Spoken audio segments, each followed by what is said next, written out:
नमस्ते, आदाब, सत श्री अकाल। स्वागत है आपका न्यूज 18 इंडिया के फेसबुक लाइव में। और देखिए, गुजरात के नए सीएम जो है वो भूपेंद्र पटेल, उनके आज मंत्रिमंडल का विस्तार होने जा रहा है। और अब ये चर्चा है कि वो कौन से चेहरे होंगे जिनको इस मंत्रिमंडल में जगह मिलेगी और वो कौन से चेहरे हैं जिनकी छुट्टी होगी। इस पर बात करने के लिए हमारे दो सहयोगी हमारे साथ जुड़ रहे हैं। जपन पाठक हमारे साथ जुड़ रहे हैं और हमारे सहयोगी जनक दवे हमारे साथ जुड़ रहे हैं। सबसे पहले मैं जनक के पास चलूंगी। जनक, क्या खबर है अभी वहां की? देखिए फरहान, अभी थोड़ी देर बाद यहाँ पर बाकी विधायक जिनको बुलाया गया है, मैं सी आर पाटिल जो प्रदेश अध्यक्ष हैं उनके घर पर हूँ। और जो मंत्रियों को जिनको जिम्मेवारी सौंपे जानी सकती है उनको यहाँ पर बुलाया गया है। तो एक के बाद एक यहाँ पर लोग अभी धीरे धीरे आने शुरू हो जाएंगे, तो मैं तस्वीर आपको पहुंचाऊंगा। लेकिन सबसे बड़ी बात यही है कि अब एक खाका सरकार का तैयार हो चुका है कि कौन कौन मंत्री हो सकते हैं। पहली बात यहाँ पर ये रही कि फरहाद, पहली बार ऐसा होने जा रहा है।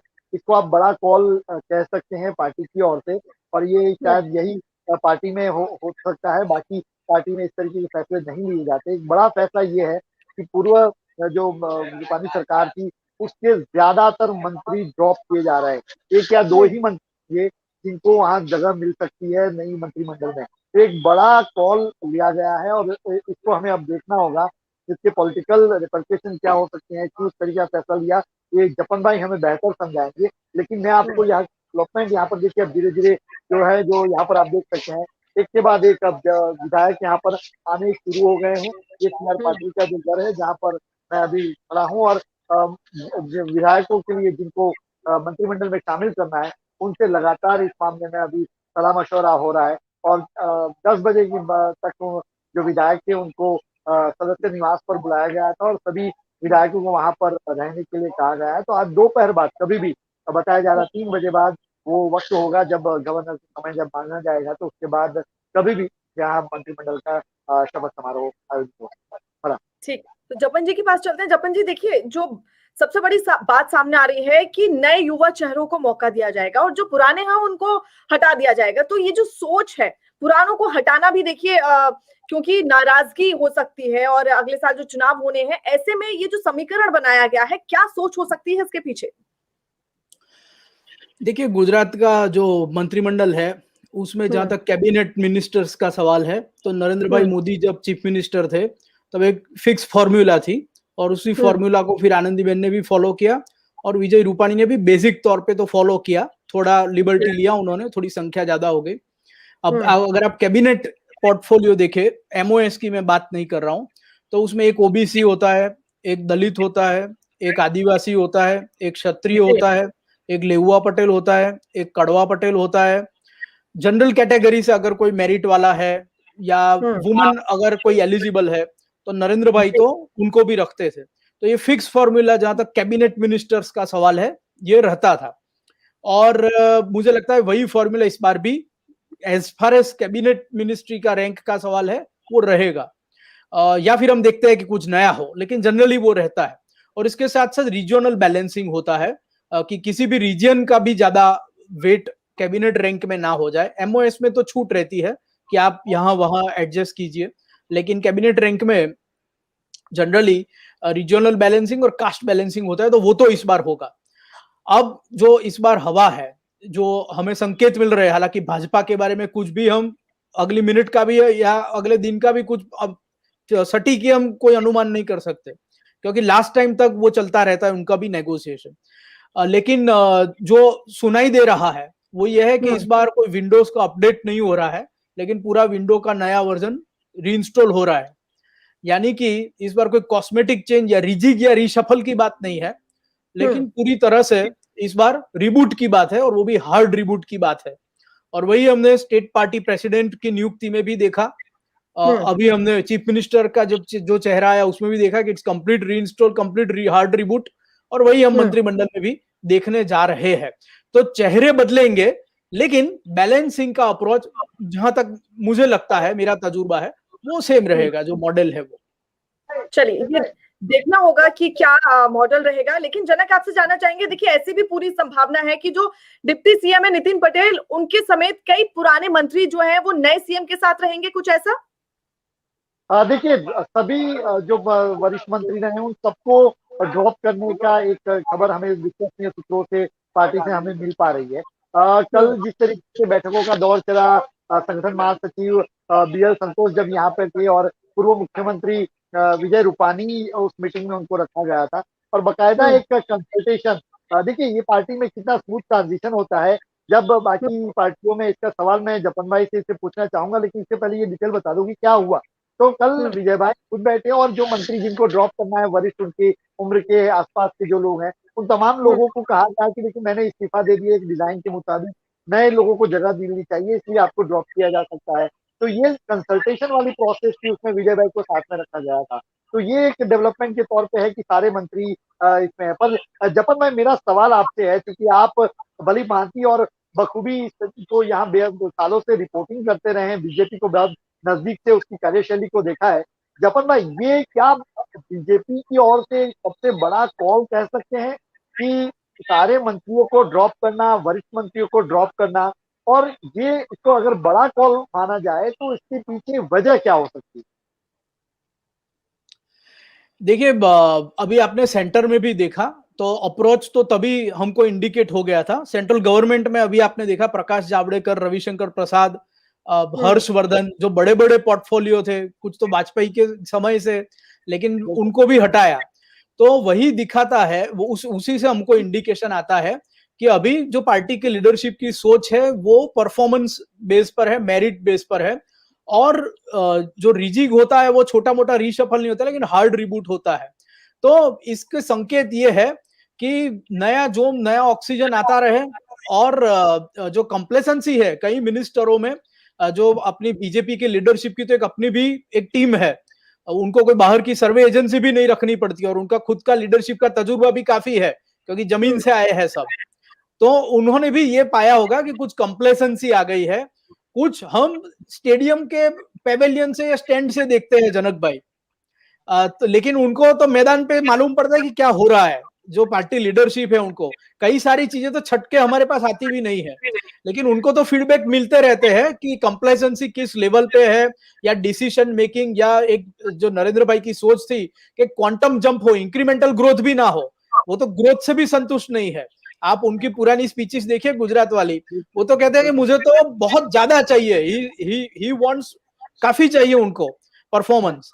तो अगर उनको लगा होगा कि परफॉर्मेंस में कुछ ढीला पड़ रहा है, तो उन्होंने ये पूरा रीशफल नहीं, लेकिन हार्ड रिबूट का उन्होंने मन बनाया होगा, जो हमने सेंटर में भी देखा। उसके साथ ही हमने सेंट्रल मिनिस्ट्री में जो अभी नए इंडक्शन हुए तो उसमें ये भी देखा कि खुद बीजेपी हमको कह रही थी, बीजेपी के लोग कह रहे थे कि ये आप उम्र देखिए, एवरेज उम्र हम कितनी कम ले आए सेंट्रल मिनिस्ट्री में। तो वो मॉडल भी यहाँ आ रहा है। तो आप देखिए वहां पे जो शिफ्ट हुआ उससे काफी सारे इंडिकेशन मिलेंगे, मेरिट आएगी, बायोडेटा के अनुसार फैसले होंगे, सीनियर्स अगर कंप्लेसेंट है तो वो भी निकल जाएंगे, उम्र कम होगी एवरेज। तो वही पूरा मॉडल है वो यहाँ गुजरात में अभी आ रहा है, और ये पार्टी का कॉन्फिडेंस भी दिखाता है जनक भाई। अगर आप इतने सारे सीनियर लोगों को अगर घर बिठाने वाले हैं, या आप पूरा एक नया प्रयोग कर रहे हैं, और इलेक्शन एक ही साल दूर है, करीब 1.25 साल, तो पार्टी का कॉन्फिडेंस भी दिखाता है कि जनता तो हमारे साथ है ही, रहेगी ही, हम कुछ प्रयोग करेंगे उनकी बेहतरी के लिए। तो ये जनक भाई मुझे मुखर के लग रहा है। ठीक है जपन जी, जो आपने चीज बताई इसी से मैं अगला सवाल लेना चाहूंगी। जैसे आपने बताया परफॉर्मेंस बेस्ड पे ये सब चीजें की जा रही हैं, और चुनाव भी आने वाला है, ऐसे में जो वरिष्ठ मंत्री हैं क्या उनकी नाराजगी मोल लेनी चाहिए? तो उसके हमको रिपरकेशन आने वाले 6 महीनों में देखने को मिलेंगे, 6 से 7 महीनों के अंदर देखने को हमको मिलेंगे क्या रिपरकेशन उसके है। और नए मिनिस्टर्स और नई टीम के लिए भी चैलेंज रहेगी। लेकिन अगर आप देखेंगे तो स्टेट ऑर्गेनाइजेशन में भी, जनक भाई जानते हैं, स्टेट ऑर्गेनाइजेशन में भी काफी सारे सीनियर्स को अभी बिठा दिया गया, हम कह सकते हैं, या उनको रुखसत दी गई, और पूरी नई टीम संगठन में भी लाई गई। और बीजेपी में एक मैकेनिज्म है कि ऐसी चीजों को एड्रेस करने का, जो नाराजगी है। आप देखिए बी.एल. संतोष से लेकर भूपेंद्र यादव तो अब सेंट्रल मिनिस्टर भी है, लेकिन वो भी यहाँ पे है। तो सारी जो टीम है उनकी, टास्क मास्टर की सेंटर की, वो 3-4 दिन से यहाँ पे कैंपिंग कर रही है, सिर्फ सीएम का नाम तय करने तक यहाँ पे नहीं रही, लेकिन अभी भी यहाँ पे कैंपिंग कर रही है, यही चीजों को एड्रेस करने के लिए। ठीक है, जनक के पास चलेंगे। जनक जी, जी बताएं जनक। फरहान, मेरा सवाल जपन भाई से। जपन भाई, चूंकि आपसे ही जानना चाहूंगा, बेहतर दर्शक भी हमारे जानना चाहेंगे। सवाल यहाँ पर ये होता है कि अगर आप सरकार पूरी बदल रहे हैं, नए चेहरे को ला रहे हैं, चलिए उसके लिए आप कह रहे हैं कि नई ऊर्जा होगी, संचार होगा, सारी चीज होगी, लेकिन एक भी व्यक्ति, वरिष्ठ व्यक्ति को आप नहीं रख रहे हैं। जो मुख्यमंत्री बने हैं उनकी भी पहली ही ये टर्म है। तो ऐसे में क्या सरकार के सामने चुनौतियां बहुत हुई होगी, क्योंकि अगला साल तो चुनाव में है, और चुनाव के लिए अगर जाना है तो नए मंत्रिमंडल के साथ सरकारी नीतियों को लागू करना, या कहे कि बेहतर तरीके से और नीतियों को लाना, केंद्र में मोदी सरकार की नीतियों को लोगों के बीच ले जाना, वो अलग संगठन का विषय है। पर क्या चुनौतियां नहीं है सरकार के सामने, अगर सारे के सारे मंत्री नए होंगे, मुख्यमंत्री नए होंगे? जनक भाई, यही मैंने अभी बताया कि उनको शायद बहुत कॉन्फिडेंस है और उनको जनता पर जो पकड़ है बीजेपी की गुजरात में, उसके ऊपर काफी उनको आश्वासन है, काफी विश्वास है कि नई टीम के साथ भी वो सेल थ्रू करेंगे, बल्कि बेटर करेंगे। और जहां तक मेरी बीजेपी के एक वरिष्ठ मंत्री से बात हुई थी, उन्होंने कहा था कि नरेंद्र भाई ऐसे चीफ मिनिस्टर थे कि जो एक सिस्टम छोड़ के गए हैं, और उस सिस्टम में जो भी उस सिस्टम के अनुसार काम करेगा, कोई भी आदमी आएगा उस सिस्टम के अनुसार काम करेगा, उस सिस्टम को फॉलो करेगा, तो गुजरात का काम आसानी से आगे बढ़ेगा और बहुत आगे बढ़ेगा।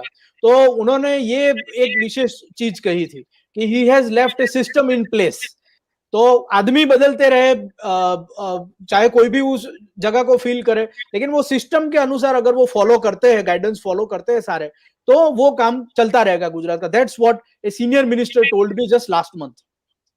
ठीक है जपन जी, मैं आपसे पूछना चाहूंगी, जैसे आपने बताया नई ऊर्जा और नए चेहरे मंत्रिमंडल में आएंगे, लेकिन देखिए ये बात भी हम दरकिनार नहीं कर सकते कि बहुत जो वरिष्ठ मंत्री हैं, जैसे भूपेंद्र सिंह चुडासमा की हम बात कर लें, आरसी फाल्गू की हम बात कर लें, या कौशिक पटेल की, ऐसे मंत्रियों को अगर हटा दिया जाता है तो इसका क्या असर पड़ेगा?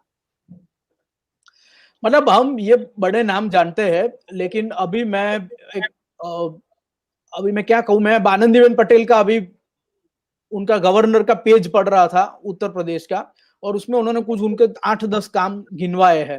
तो मुझे लगता है कि जब आप कितने भी बड़े मिनिस्टर हो, लेकिन at the end of the term आप अपने कौन से 8 से 10 काम ऐसे गिनवा सकते हैं कि जिसके आधार पे हम ये कहे कि इससे हमारी लाइफ बेहतर हुई, यानी आम जनता की लाइफ, या ये बहुत बड़ा नरेंद्र मोदी स्टाइल का परिवर्तन किया। जैसे नरेंद्र मोदी स्टाइल का परिवर्तन से मेरा मतलब है स्टैच्यू बनाया तो वर्ल्ड का सबसे बनाया, बुलेट ट्रेन अगर गुजरात की आ रही है तो कहाँ आ रही है, इंडिया में आ रही है तो जापान के स्टाइल की, गिफ्ट सिटी पूरा जो इंटरनेशनल फाइनेंशियल सिटी बनाया। तो मैं ये बड़ी बातों की बात कर रहा हूं। तो कौन सा मिनिस्टर है जो हम बड़े बड़े नाम कहते हैं, हम कहते हैं कि तजुर्बा बहुत है, 90 से है, लेकिन at the end of his term अगर आप ये सोचे कि कौन से 5-6 बड़े काम किए, तो मेरे ख्याल से दैट्स व्हाट मैटर्स, मुझे ये लगता है। ठीक है जनक, आप बताएं और जानकारी। देखिए, बस हम इंतजार हैं, क्योंकि 10 बजे के बाद सभी विधायकों को बोला गया था सदस्य निवास पहुंचने के लिए, और एक एक करके विधायक जिनको मंत्री बनना है, क्योंकि शाम तक अभी जीएडी में आधिकारिक तौर पर इसकी जानकारी नहीं पहुंची है, पर विश्वसनीय सूत्र बता रहे हैं कि आज दोपहर बाद कभी भी, क्योंकि उसमें ज्यादा वक्त नहीं लगेगा, मंच ऑलरेडी बना हुआ है राजभवन में जहाँ पर मुख्यमंत्री ने शपथ ली थी, तो उसी मंच पे तो कोई और तैयारियां कुछ ज्यादा नहीं करनी है। राज्यपाल का समय लेना है और उनको जाके बताना है मुख्यमंत्री को कि ये मेरे मंत्रिमंडल की सूची है और ये आज शपथ लेंगे। तो बस उसकी प्रक्रिया में अब थोड़ा समय जा रहा है, कुछ चीजों के नाम पे, क्योंकि इस तरीके से जपन भाई भी बता रहे थे, जो सिस्टम बनाई गई है, खाका एक तैयार है, उस खाके में हर किसी के जो उनकी भूमिका क्या होनी चाहिए, हर विधायक की, जो विधायक को मंत्री बनाया जा रहा है वो किस कास्ट कॉम्बिनेशन से रहता है, तो ये सारी चीजें होंगी जिस पर अभी नजरें गड़ाई हुई है। और हो सकता है दोपहर बाद कभी भी, सदस्य निवास में सारे विधायक वहां पर पहुंच गए हैं, तो उसके बाद कभी भी हो सकता है 2 बजे दोपहर बाद राज्यपाल का जो समय मांगा जाए, तो 3 से लेकर 6 के बीच में कभी भी आज शपथ समारोह आयोजित हो सकता है। ठीक है जनक, मैं आपसे जानना चाहूंगी, जैसे जपन जी ने बताया कि मंत्रिमंडल के विस्तार में बहुत सारी चीजें ध्यान में रखनी पड़ती है, जैसे ओबीसी चेहरा हो गया या आदिवासी चेहरा हो गया, तो क्या कौन से वो नाम है जिनके मुहर ज्यादा लग सकती है उनके नाम पर और सामने आ सकते हैं? उन नामों की कोई लिस्ट आपके पास? देखिए, फराह, कयास तो वैसे अब लगाना बेहतर नहीं होगा, क्योंकि सरप्राइज एलिमेंट हमेशा यहाँ पर रहते हैं, लेकिन युवा चेहरे होंगे और नए होंगे। उसमें कुछ जो पुराने 2 मंत्री हैं वो शायद रह सकते हैं, जैसे वहां पर जवाहर चावड़ा का एक नाम बताया जा रहा है कि वो कंटिन्यू कर सकते हैं। जयेश रादड़िया हैं, क्योंकि उनकी खुद का वजूद वहाँ उस इलाके में ज्यादा है, तो वो रह सकते हैं। उसके अलावा हर्ष संघवी कह लीजिए, मनीषा वकील कह लीजिए, पीयूष देसाई कह लीजिए, ये बहुत सारे लोग जिनके नाम केतन इनामदार कह लीजिए, ये बहुत सारे ऐसे नाम हैं जो या बनासकांठा से भी 1 से 2 लोग हो सकते हैं। डॉक्टर आशा पटेल भी हो सकती हैं। तो बहुत सारे ऐसे नाम भी हालांकि चल रहे हैं, लेकिन राउंड द कॉर्न में चलने से अच्छा है, बेहतर है कि मैं एक बार सूची हमारे पास आ जाए आधिकारिक तौर पर, जो राज्य जी भवन राज्यपाल के पास पहुंचने वाली है, उसके बाद ही तैयार होगा। लेकिन इतना तय है कि ज्यादातर जो चेहरे विजय रूपाणी सरकार में थे, उनमें से सभी को ड्रॉप किया जा रहा है। लगभग 90 से 95% जो चेहरे हैं, वो सारे के सारे ड्रॉप किए जा रहे हैं। चलिए, बहुत बहुत शुक्रिया। तो देखिए, अब सबकी नजरें थोड़ी ही देर में जो मंत्रिमंडल का विस्तार होने जा रहा है, और ये जानकारी भी सामने आ जाएगी कि कौन वो लोग हैं जिनको मंत्रिमंडल में जगह मिलेगी और जिनकी छुट्टी की जाएगी। और इस पर बात करने के लिए हमारे सहयोगी जनक दवे और जपन जी हमारे साथ जुड़े और तमाम जानकारी दर्शकों तक साझा की। आपका बहुत बहुत शुक्रिया, और जो लोग हमारे इस लाइव में जुड़े उनका भी बहुत बहुत शुक्रिया।